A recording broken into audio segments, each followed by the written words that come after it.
everybody, and welcome to 5 on Friday. It is not 4 o'clock on Friday when I am meant to be doing my 5 on Friday. It is now 4:42, and massive apologies because I have been just stuffing around with technology for the last 40 minutes. You might notice it's quite dark here. We have had rain. I've got builders next door and I am wondering if they have like hit something. My internet dropped out. I'm baking scones. All of the things have been happening. Hi Pip Harry. Hi Tanya Jacobs. Thanks for telling me you can see me. Oh my gosh, I am so sorry. And I'm really sorry it's so dark. Like the world just seems to have gone dark in Brisbane right now. Hi Coralie, nice to see you. So I was just saying that I'm baking scones, Coralie. Hi Max, I just saw you liked. I have been baking scones this afternoon and I'm covered in flour because it's my mother-in-law's birthday, and in this time of, stay at home and we can't have large gatherings, where I'm hosting a high tea for her tomorrow with my sister-in-law, and so I've been making scones, and I've made like some of the really old-fashioned slices from the Woman's Weekly Cakes and Slices book, not because I think that's what my mother-in-law will like. It's like that's what she would prefer. It's just that I love that cookbook. I love cakes and, what's it called? Cakes and cookies and something or other. Oh, Beautiful Biscuits. I love Beautiful Biscuits. I can just see them on my shelf. And the Woman's Weekly Cakes and Slices. I just love those books. I've got all of the fancy ottolenghi in the world, but I'm telling you, Woman's Weekly cannot beat it. I also went to the flower markets this morning to get flowers for said high tea to go with my cake, three-tiered cake platters, which I ran years ago, a Jacqueline Harvey high tea at school, and I talked the gorgeous Tom Banks at school, one of our groundsmen, into making me some three-tiered cake stands, and we made like so many, and they are all in my library for events such as this in my own life and at school. But yeah, I went to the flower markets this morning to buy roses or something like nice. And I looked at the baby's breath, which, hello, I know is so very 90s, but I think the baby's breath might be making a comeback. I like have decorated the whole table and everything. I'll take a photo later in baby's breath, and it's really pretty. I tend to make fun of people who've purchased the old baby's breath, but I don't know, I think it might be making a comeback. Anyway, so I've got scones in the oven, so I'll keep this brief. Not known for being brief. I do also want to show you my bookish pin. This is a new pin from BookGeek. I don't know if you can see that very well, and I love it. And I also want to show you that on my Illustrator wall, this is just my kitchen, but I have a lot of Illustrator art behind me, and the lovely Max Hamilton sent me some of her bee prints because she saw last week or the week before that I was wearing my blue banded bee earrings, and I really love bees. I have loved bees since I was a child, and I'm particularly enamored with native bees, and in particular I love the blue banded bee because the blue banded bee is very pretty, and I'm all about the pretty. It's turquoise. It's this gorgeous aquamarine turquoisey color. I was going to show you my earrings, but you don't need to see them again. You can see the gorgeous color of the blue banded bee, and it does buzz pollination, which is a particular type of bee pollination, and also love that the female blue banded bee moves really, really, really, really fast, and the male kind of just darts around it. I just love that idea. They are not framed. They are just literally in their packaging on my wall because I wanted to see where I might put them. Is there too much going on? I'm not known for being minimalist. So, I suspect there's not too much going on. Well, it's my house. There can be a lot going on. Anyway, I'll talk about the book. So Max Hamilton is an illustrator, well-known illustrator. They're her blue banded bees and her northern white-tailed bumblebee, and I've got another one hanging on the opposite wall, but this is one of her books. This is her latest book. It's My Possum Plays the Drums, and it's written by Catherine Metheringham and illustrated by Max Hamilton. This is such a clever book. I shared this with my kindy students this week, and before I read it to them, and this is how I think you should all do it, let me just tell you how to do your job, kindy teachers. But I think this is there's so many opportunities with this book. I like it so much. I love the text. I love the illustrations. I like it so much that I've purchased quite a lot of copies for our music department because I think they'll find this book really useful for early childhood music lessons. It's just beautiful. It's all about instruments and the sounds that instruments make in an orchestra. So knowing that, before I read this book to Kindy, I got lots of non-fiction books out on instruments that had photographs of orchestras and photographs of the particular instruments that are mentioned in this book, like the timpani and the saxophone, ones that they might not know what they look like. And I also got out books on nocturnal animals because this book is about Australian animals as well, in particular mainly nocturnal animals. So I got those sorts of non-fiction books out, and we all borrowed non-fiction books on instruments and nocturnal animals this week. And we had a lot of fun reading it. It was great. I'm going to do probably a very similar thing with my preps and ones next week. It's got gorgeous end papers in my favorite colors of blue and white. I love a bit of blue and white crockery, and I don't mind blue and white end paper. And the end papers have got all of the animals pictured on them, including what's a non-nocturnal animal? I don't know, an animal that likes the daytime. Anyway, there's this poor rainbow lorikeet. So basically the story is about this possum who's nocturnal, obviously, and he wakes up at night time and he really bothers this poor lorikeet who spends a lot of time with his wings over his ears. It's very cute. We did a lot of actions that went with this book. My possum plays in an orchestra. Rustle, rustle, rustle. My possum plays the drums, bang, bang, bang, and you can see what's going on. So, of course, we had to make lots of sounds when we were reading this book. Me, I always make a lot of sound, but I got the kindy kids really involved, and they made all of the sounds, and they did all of the actions for the instruments. And I really like this little rainbow lorikeet throughout. On this page, you can see what's going to happen. The possum's going to wake him up. Rainbow lorikeet's settling down for the night. And then it goes through lots and lots of instruments in the orchestra, some really good ones, some unusual ones, and the illustrations have how the possum has made each of the instruments. I love the succulents in this. So there's a bit of mother-in-law's tongue, and I've got those two succulents on my front deck, and I said to my kindy kids, can you see what's happened over here? And this is what's so great about a picture book. There's so much visual literacy to be discussed with little kids. I said to them, you know, has anyone got succulents on their front deck at home that look a little bit like that? What's happened to them? And lots of the kids picked up that the possum's been nibbling. Darned things, possums, aren't they? And I love these espaliered trees at the back here. They look like a camellia or something. I don't know what they are. But, you know, and we also looked at the bat here, and there's another possum walking across the fence line over here. There's lots and lots to look at. My possum plays the violin, scratch, scratch, scratch. The noises are really great that go with all of the instruments. And I also like that it's encouraging making your own instruments. So I'm hoping that the kindy kids will have done a little bit of extension work then and maybe made some of their own instruments. It's got maracas, which are Banksia pods, I think. And yeah, I love that the illustrations, it's, you know, I live in Brisbane, and rainbow lorikeets and possums are very much part of the animals that we have in Brisbane. I think this book is probably set in Melbourne, looking at the architecture, but it's just fabulous. It's so clever, such a great book for an early childhood audience. Highly recommended. Okay, now I've got Dogography, The Amazing World of Letter Art Dogs by Marie Coote. Now, I shared Marie Coote's last book, Azara 5, on Friday, not that long ago. So normally I would have like 6 months between sharing another book by the same author illustrator, because I have like 200 books to review, and I review maybe one a month because, I mean, I don't know what I'm doing with my time. Well, I work and I'm a solo parent, and I do lots of things, but I really wish I had more time. Anyway, so normally I would not review 2 books by the same author because I'm like, there is just too many books to review. But I deeply fell in love with this book. I love dogs and I love typography. My own kids picked this book up and they read it for night after night and did a bit of typography art sitting at the kitchen table. And then I took it into school because I could see how much my own kids loved it.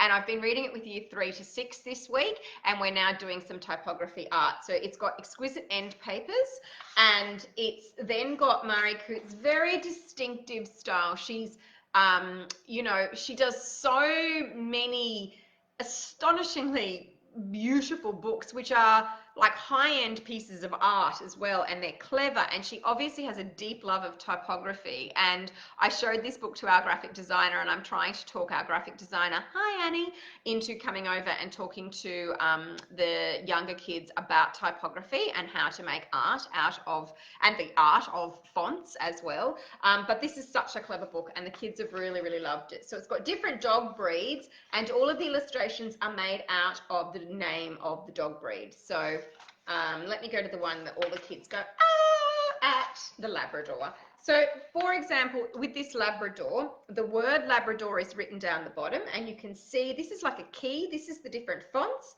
that the dog breed is written in, and you can then look and find each of these letters up there exactly as they are down here. There is nothing in these illustrations except the font. It is just amazing. I love it. As I said, we then started doing some of our own typography art in library lessons, and it is a lot harder than it looks. My dog breed does not look anything. Oh my gosh, look at the Chihuahua. So cute. Anyway, we had a great time with this book, and we will have to continue it next week because, yeah, we're going to have to ditch what I had planned for library this week, which was possibly a little dry anyway. We were going to look at a bit of subject headings. So we're going to stick with typography for another week. Kids have just come back to school. I mean, they don't want to look at subject headings. All right, this book, Finding Our Heart, is an incredibly important book. I love this book, but this is not a book that you need to just love. This is a book that you need to own, and you need to read it and reread it, and you need to share the message of it, and you need to buy one for your children's school libraries, and you need to buy it as gifts for their teachers, and you need to share this book widely. It is I feel like it's a really important book. Finding Our Heart, a story about the Uluru Statement for Young Australians, written by Thomas Mair, illustrations by Black Douglas. Now, Thomas Mair is a Torres Strait Islander man, and he was actually a signatory on the Uluru Statement, and we'll see pictures of that a little bit later in the book. And the illustrator, Black Douglas, is an Indigenous man who has been shortlisted, would it be, or is that a literary term? I don't know. He's come quite close to winning the Archibald 3 times over, and the artwork is outstanding, and I now want to own a piece of Black Douglas artwork. Not that I can probably afford it on a teacher's wage. Actually, I definitely can't afford it on a teacher's wage. Look at that expansive end paper with the beautiful Uluru and that sky. Like, dude, outstanding work on your end paper. Finding Our Heart, a story about the Uluru Statement for Young Australians. We live in a big, beautiful country, and we do, don't we? And yet. And we come from many different parts of the world, and together our nation is called Australia. Before this place was called Australia, we Aboriginal and Torres Strait Islander people were here for thousands and thousands of years. And then it's got this wonderful map of Indigenous Australia. We've got lots of copies of this map at school, but I'd love to see a copy hanging in every single classroom in my primary school. And I would highly recommend, if you haven't seen this map before, having a really great look at it. I'm just looking at the comments over there. So, you know, it talks about the incredible care that the First Nations people took of our land. And then Captain Cook arrived, and it says, our way of life changed and we were treated badly and ignored. And you can see some of the images that are starting to come in. And then it talks about how the Prime Minister, the leader of all Australians, asked us, how do we find the heart of our nation? So it doesn't dwell on some of the bleaker parts of the story. This is very much a hopeful book. This is very much a book to educate and you know, and love and cherish. It then goes into what the Uluru Statement is, and we can see all these people arriving at Uluru to be involved in the writing of the Uluru Statement. We showed the Prime Minister how to find the heart of the nation. We started with the truth. And this is the Uluru Statement, where they gathered in 2017 at Uluru, and this was written. And these are all the signatories around here. You can look at that more closely in the illustrations. And then it says, the heart of the nation did not grow on the farms. The explorers couldn't find it, though they searched far and wide. It wasn't in the banks or in the ground. Funny, it wasn't in the banks or in the ground. and it wasn't in the rule book, our constitution. There is, as I said, I've read this to like my really young students this week. Great week to read it, obviously, but I've also read this to older students. And I've had some fabulous discussions with students this week. And then it actually asks, where is the heart of that nation? The heart of the nation has always been right here and here in our voices. And then it goes on to talk about how we need to use our voices to share the heart of the nation and share the message of the Uluru Statement, the truth. And then at the back, it's got this section, what you need to know about the Uluru Statement from the Heart. It goes through what a treaty is, the importance of voice. It's fantastic. It talks about how it was written. And then there's another excellent section, how you can help find our heart. And I love this one. Ask your family to read and share the Uluru Statement from the Heart, especially the grown-ups. And then it's got the actual Uluru Statement from the Heart. Dude, great book. Like, more than great book. Incredibly important book. Buy it. The Giant and the Sea is up next. This is by Trent Jamieson and Ravina Kai. Now, I was incredibly honoured to launch this book on Wednesday night, just gone. That was obviously on Zoom. It was hosted by Avid Reader Bookshop in Brisbane, and it will be up on their YouTube channel very soon, our whole Q&A, and I will share that. It was an incredible honour when Trent asked me if I would launch his book. He was so lovely. He was like, oh, you're probably going to ask this a lot. I know you're really busy. And then he asked me, I was like, yes, I'll launch your book. Because, I mean, it's Trent Jamieson. A lot of you won't recognise Trent Jamieson's name because he hasn't written children's books before, but he is a very acclaimed author of adult fantasy novels. Sci-fi fantasy? Oh my gosh, how embarrassing. I don't know. I actually don't know what you'd classify yourself as, Trent. But my husband, Dan, loved his books. And in fact, Trent is a bookseller at Avid Reader Bookstore in Brisbane. And he was Dan's favourite bookseller before Dan passed away. And I told Trent this after Dan passed away, that I used to like beetle out of the bookshop whenever Dan would be like, I'm going to ask Trent about a new fantasy novel to read, because I used to be a literary snob and think that fantasy novels were very lowbrow, and oh my gosh, how embarrassing. People in that bookshop know me, Dan, and you're going to ask for a fantasy novel? I'm getting outside. Oh, look, I now know better, and I actually really like a lot of fantasy writing. But yeah, I used to beetle out of the bookshop whenever Dan would ask for a new fantasy novel from Trent. But Trent is an accomplished, highly awarded adult writer. This is his first children's book, and it is illustrated by Ravina Kai, who many of you who know and love picture books will know of. Her work is also highly awarded, and I'm not sure if it was her last book, but she's illustrated for Patrick Ness. She's astonishing. And so to have both of them in the one Zoom chat doing a Q&A with them was an amazing experience, and I'm so very honoured. This is a great book. I've read it about 27 times now to my grade 5 and 6 students at school. We've talked about it a lot. It's got messages about climate change and standing up for what you believe in and taking action, and being able to do that at a young age, in fact. It's exquisite. It starts with a giant standing by the sea, and this giant has been there since the beginning of time, and it's a female giant, which I love. She stands there just looking at the sea. So of course she is the first person to notice that the sea is rising.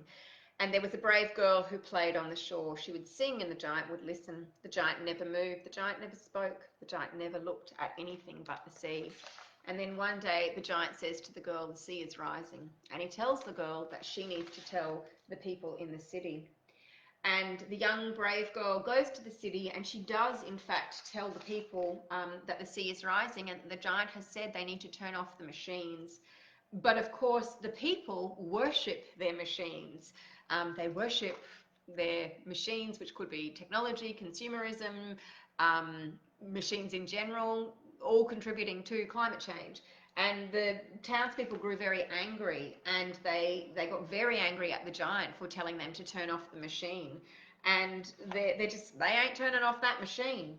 And so the giant walks away. Like, the giant's done everything the giant can do. And the people go back to worshipping the machine. And for a long time, nothing happens. But then, of course, one day the sea does start rising. And in fact, the sea envelops the city.